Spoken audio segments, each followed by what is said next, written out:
আসসালামু আলাইকুম। আশা করি আপনারা সবাই ভালো আছেন। তো অনেকদিন বাদে আজকে আবার একটা ভিডিও দিতেছি। দেশের অবস্থা খারাপের কারণে আমি ভিডিও দিতে পারি নাই।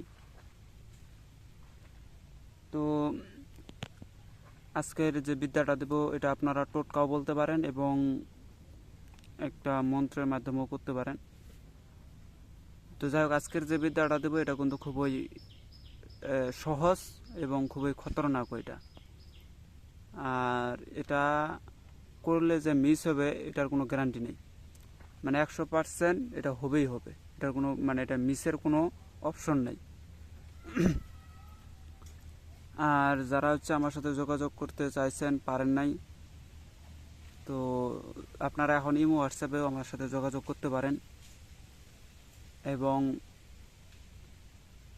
ফোনের মাধ্যমেও যোগাযোগ করতে পারেন, সরাসরি ফোন দিবেন। আর যদি কারো কোনো জিনিস প্রয়োজন হয় অবশ্যই আমার সাথে যোগাযোগ করবেন। আর যারা আগে থেকে অর্ডার দিয়ে রাখছেন, অগ্রিম টাকা পাঠিয়ে রাখছেন, তারা অবশ্যই মাল হাতে পাবেন। তো যাই হোক, আপনারা এখন আমার সাথে যোগাযোগ করতে পারেন, সমস্যা নাই। সারাদিনের মধ্যে যে কোনো টাইমে আপনারা ফোন দিবেন, অবশ্যই আমাকে ফোনে পাবেন। তো যাই হোক, আজকের বিদ্যাটা হচ্ছে যে সর্বপ্রথম এই কাজটা করতে গেলে আমি এটা বলে রাখি যে কাজটা যারা করবেন তারা অন্য অন্য কাউকে বাতায়া দিবেন না বা শিখাইয়া দিবেন না। আপনারা যারা আমার ভিডিও দেখে শিখতেছেন একমাত্র তারাই, আপনারা আবার অন্যজনকে শিখাবেন না। আর এটা আপনার এটা সহজ একটা জিনিস আপনাদেরকে শিখিয়ে দিতেছি, যার মাধ্যমে অতি তাড়াতাড়ি রেজাল্ট আনতে পারবেন। সর্বপ্রথম এই কাজটা করতে গেলে আপনাদেরকে একটা ভোজ পাতা লাগবে। আর যদি ডালিম গাছের ঠাল সংরক্ষণ করতে পারেন তাহলে ডালিম গাছের ঠাল দিয়ে ভোজ পাতার মধ্যে যে ছেলে যে মেয়েকে চায়, সেই ছেলের এই যে কানি আঙ্গুল বা আমাদের যে কানি আঙ্গুলটা আছে, এই কানি আঙ্গুলটা একটু ফুটা করে রক্ত বাইর করে নেবেন। এই রক্তটা একটা পাত্রে রাখবেন। রাখার পরে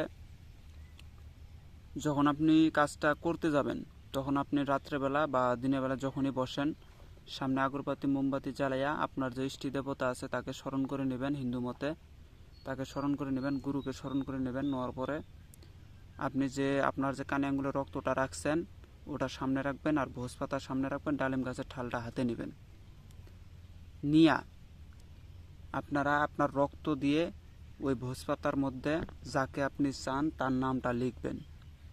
আপনি যাকে চান শুধু তার নামটাই লিখবেন, অন্য কারো নাম লিখবেন না। আপনি যাকে চান শুধু তার নামটা লিখবেন। আর যখন লিখবেন তখন আপনার এই মনের আপনার সামনে যাতে তার স্মৃতি, তার ছবিটা, আকৃতিটা যেন সামনে থাকে। অন্য কাউকে ভেবে আবার লিখবেন না। যদি অন্য কাউকে ভেবে লিখেন তাহলে কিন্তু কাজ করবে না। আপনি যাকে চান তাকে ভাইবা কাজ লিখবেন, 100% কাজ করবে। যখন আপনার রক্ত দিয়ে যখন আপনার ভোজপাত্রে আপনার নাম লেখা হয়ে যাবে, আপনি যাকে চান তার নাম লেখা যখন হয়ে যাবে, তখন আপনি ওই ভোজ পাতাটাকে সুন্দরভাবে করে নেবেন। যদি ভোজ পাতাটাকে সুন্দরভাবে পলকটায়া খাঁটি মধু যেটা চাক থেকে পাড়া হয়েছে ওই মধুটা একটা কৌটার ভিতরে রাখা, ওই কৌটার ভিতরে আপনি যে নামটা লিখছেন এই নামটা ভোজ পাতা সহকারে ওই মধুর মধ্যে চুবায় রেখে দেন এবং ওই যখন আপনি চুবায় রেখে দিবেন তখন ওই কৌটাটাকে সামনে নিয়ে একটা মন্ত্র 108 বার জপ করে ওখানে অভিমন্ত্রিত করবেন।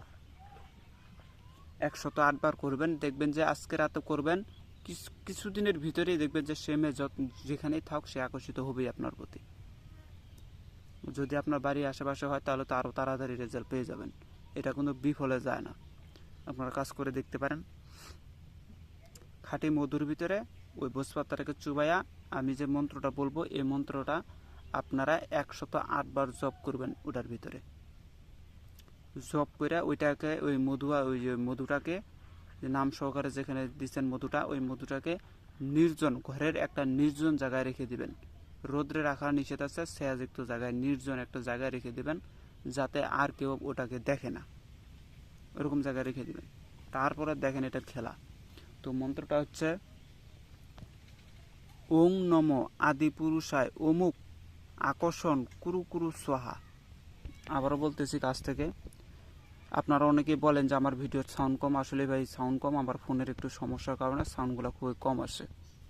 তো যাই হোক, আমি কাছ থেকে বলতেছি ওং নম আদি পুরুষায় অমুক আকর্ষণ কুরু কুরু সোহা, এই মন্ত্রটা।